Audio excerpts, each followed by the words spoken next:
mengatakan bahwa si Pandi tahu karena memang dia hanya bekerja di kapal itu dan baru 3 hari naik kapal itu. Sekian dari saya dan dilanjutkan oleh ibunya Pandi. Silakan Ibu Nirwana ya. Silakan Bu. Anak saya melamar di kapal Thailand, kapalnya kapal kargo ditawari, Pak. Tiba-tiba sampai ke Thailand, diinapi di hotel, menunggu di sana. Anak saya bertanya, kok kita nggak naik-naik Cap? Dibilang kapten, kita menunggu kapal yang ditawari sama kita, kapal kargo. Entah macam mana, ditanya lagi sama anak saya, kapalnya belum siap kita diperintah bawa kapal yang satu ini, kapal tanker. Kapal tanker bermuatan minyak. Jadi anak saya yang ngikutlah Pak, ngikut. Terus orang itu naik, saya tak tahu entah naik dari mana, naik kapal orang itu. Kira-kira ada entah 3 hari, saya dengar anak saya tertangkap membawa narkoba. Makanya kami sebagai orang tua, kami terkejut Pak, kok bisa dia bawa narkoba? Kapalnya kok bisa jadi kapal tanker? Dijanjikan kapalnya kapal kargo. Di kontrak kerjanya pun kapal kargo.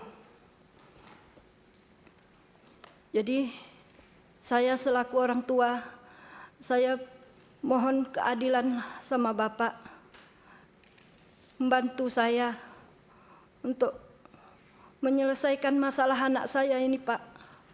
Saya mohon Pak, karena saya tanya anak saya, dia tidak mengetahui barang itu Pak.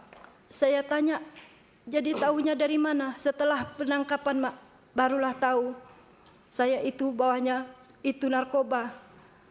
Jadi apa kamu nggak bertanya? Saya tanya, waktu barang itu masuk disuruh kapten kami mengangkat. Begitu saya angkat, saya udah nggak enak. Saya bilang sama kawan, ya kok ini barangnya, tapi kita mau bawa minyak. Kalian nggak curiga? Kenapa ini tak betul lagi? Masa kapalnya bawa ini kotak-kotak, ini tak betul lagi. Mana tahu ini isinya bom. Itu anak saya bilang Pak.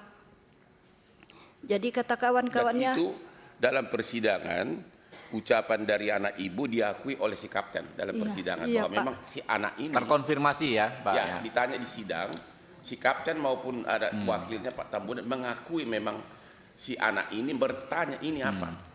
Oke. Gitu.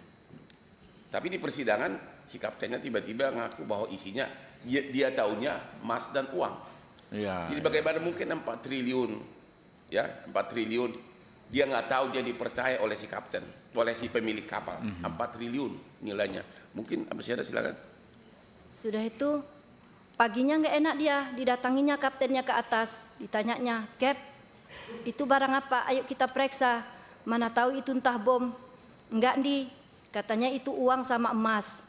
Jadi disambung anak saya lagi, kalau itu uang sama emas Cap, kenapa dimasuki di ruang palka? Saya tak tahu ruang palka itu apa Pak. Kenapa dimasuk di situ? Enggak apa-apa biar aman katanya. Begitu anak saya itu diakui bilang. Di persidangan. Iya, diakui semua kawan-kawannya, kapten pun mengakui Pak. Udah itu si Pandi disuruh lagi mencopot di bendera.